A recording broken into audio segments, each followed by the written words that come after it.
This is TWiT.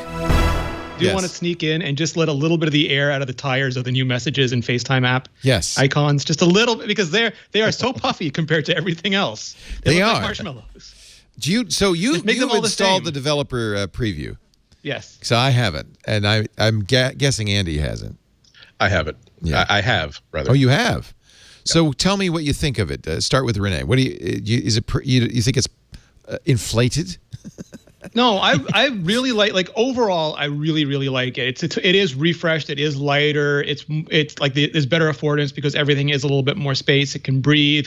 I think the completely transparent menu bar is a little bit bitsy. Like it lacks the cohesiveness of an actual bar, but you can hide it now, which is great. And I think some of the new icons are fine, but I think overall the watch gets to have round icons, and Apple TV gets to have rounded rectangle icons, and iOS has those super ellipse icons. And I think it's a disservice to the Mac to have them lose their own distinction that they've had for years, and that could be like arbitrary shapes or angled rectangle or something that lets the Mac have its own identity and just make them the same old super ellipses that are on iPhone. So I don't think all of the icons are bad. I think some are flatter and some are puffier, and they should normalize all of that. But in general, I think the switching the icons to be exactly like Mac, or sorry, shaped like iPhone and iPad apps is a service to the Mac. Yeah. I'm not a design guy, so I don't have any strong feelings one way or the other. It definitely looks a little. It is interesting. Like you can choose your wallpaper to be that one, which is just like iOS, but they also have a traditional Mac like a picture of. Oh, they do have a picture of Big Sur. Yeah, of Big Sur that you can use instead. You get and both of them will work in light and dark mode. Oh, that's interesting. So choose your allegiances. Are you hashtag Team iPhone background or hashtag Team Mac background? Because the iPhone background is the one we've all seen, which is abstract layers of color to sort of simulate Big Sur, the water, the mountains, the ocean. But power, the beauty. The power, the beauty. Those, I gotta say, those bars are big. Those icon bars are ginormous. Do you want to touch them, Leo? I do. I'm trying to touch them right now. Yeah. Yeah, and I absolutely accept that people are going, like Renee said, that people are reading into these design changes both on iOS and macOS the way they want. It really does look like they're making this much more touch friendly. Whether that's to have visual consistency with iOS, or whether that really is the idea of we're going to need that the title bars of these windows to be grabbable by a fingertip as opposed to a mouse or a trackpad. I see a lot of error around there. I see a lot of transparency around there that I'm still trying to get used to.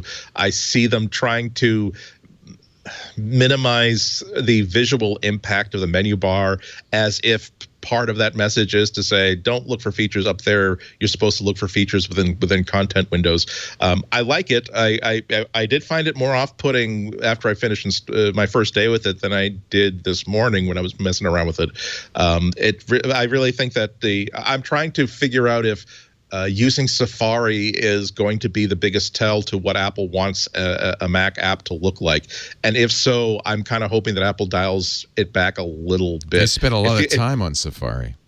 Yeah, it just feels like, remember the difference between iOS 7 and let's say iOS 9 when they absolutely decided that, okay, it's time to get rid of the original iPhone interface and start updating a little bit. It was dark. It was like a salt flat where there was exactly no. Let's get rid of all the colors. Like let's make all of like the text really really Let's not give you any sort of indication of one thing on this screen is more important than something other. That something is trying to get your attention. But you saw them dial that back over the next couple of years.